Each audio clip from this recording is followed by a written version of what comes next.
Chers amis membres de Fraternité, quelle joie de vous retrouver pour démarrer ce parcours sur l'épître de Saint Jacques. Je suis très très heureux de pouvoir vous enseigner sur cette magnifique épître. Aujourd'hui, pendant quelques minutes, je vais vous exposer quelques mots d'introduction.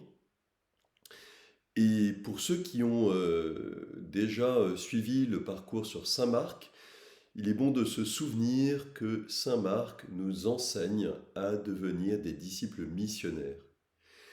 Mais cela ne suffit pas d'avoir un beau désir de se convertir et d'annoncer le Christ, d'être disciple à la suite de Jésus et d'être missionnaire. Mais il y a par ailleurs un enjeu fondamental à nous laisser façonner par le Seigneur, nous laisser façonner intérieurement et dans nos relations. Je m'appuie ici donc pendant 2 ans avec vous, chers paroissiens, membres de Fraternité de Talent, dont je suis l'heureux curé. Je m'appuie sur un enseignement donné, un parcours donné par le Père Paul Delier, qu'il partage volontiers. Ce parcours va nous aider à servir. C'est d'ailleurs la raison pour laquelle, dès le premier verset, nous voyons combien Jacques se présente comme serviteur. Il nous invite à nous mettre sous le regard de Dieu, sous le regard du Christ. C'est une véritable école de l'amour que nous allons suivre ensemble. Pourquoi? Parce que la volonté d'évangéliser, d'annoncer Jésus n'est jamais suffisante.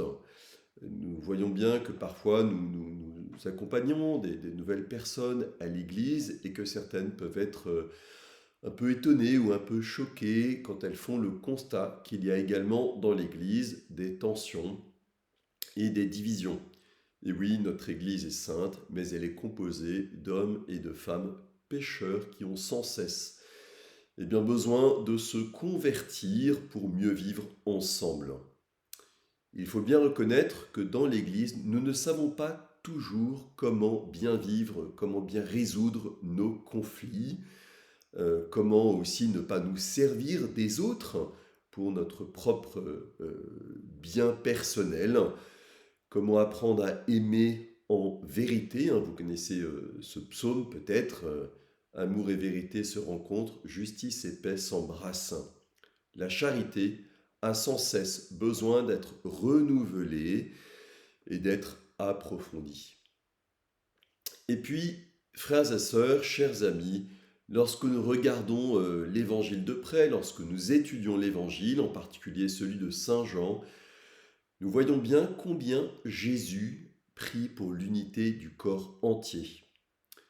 Voici un verset de l'évangile de Saint Jean, « Je ne prie pas pour le monde, mais pour vous, dit Jésus, afin que vous soyez un et que le monde croie. » Voilà le cœur des enjeux de l'Église et de notre paroisse, vivre dans l'unité pour qu'en nous regardant vivre en frères et sœurs, le monde croit et se convertisse. Si l'Église est unifiée, alors les conversions abonderont.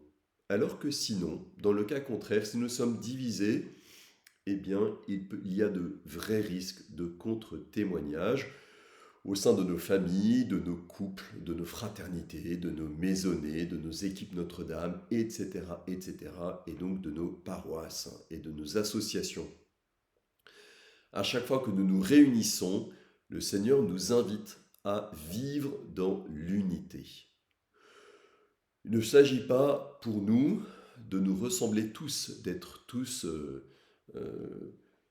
les mêmes, d'être identiques. L'enjeu n'est pas un groupe uniforme, mais il nous faut recevoir une forme de sagesse qui nous apprend à vivre d'un visage d'unité, malgré parfois nos différences et nos différends. Dans les Actes des Apôtres, au chapitre 2, le verset 41, peut-être qu'un jour nous étudierons les Actes des Apôtres ensemble, c'est absolument passionnant. Nous pouvons lire ce verset. Ils n'avaient qu'un seul cœur et une seule âme, et ils mettaient tout en commun. Le Seigneur adjoignait à la communauté ceux qui seraient sauvés. Le début des Actes des Apôtres, donc après l'effusion de l'Esprit Saint, qu'est la Pentecôte, eh bien, raconte et présente une Église unie et donc saine et sainte. Saint Jacques va nous aider à travailler sur la relation à nous-mêmes, mais surtout la relation aux autres. Comment nous gérons les épreuves? Comment nous faisons face en chrétiens aux tentations? Comment nous pouvons aussi apprendre à sortir d'une forme d'illusion sur nous-mêmes? Comment nous pouvons apprendre à entrer dans une forme de relation à l'autre sans le juger et sans se servir de l'autre, comme je le disais tout à l'heure? Comment nous pouvons avoir la foi toujours plus? Comment nous pouvons maîtriser notre langue en vivant en vérité? Vous verrez le passage sur la langue, ce petit instrument qui peut faire beaucoup de bien mais aussi beaucoup de mal, a une grande force dans la bouche de Saint Jacques. Comment gouverner aussi avec sagesse? Comment apprendre à résoudre des conflits? Ou bien encore, comment faire un bon discernement? Ce sont autant de situations de nos vies, vous voyez, quotidiennes, ordinaires, que nous allons travailler avec Saint Jacques grâce à son approche. Alors mes amis, dans ces quelques mots d'introduction, j'aimerais vous dire que nous ne savons pas forcément exactement qui a écrit cette épître. En effet, il y a trois Saint Jacques, ou trois Jacques plutôt, qui sont cités dans la parole de Dieu. Tout d'abord, Jacques le Majeur, un Jacques qui est mort jeune, mort martyr, c'est tout ce que nous savons de lui. Et il y a aussi Jacques, fils d'Alphée, sur lequel nous avons peu d'informations. Et enfin, Jacques le Mineur, dont le frère était cousin de Jésus.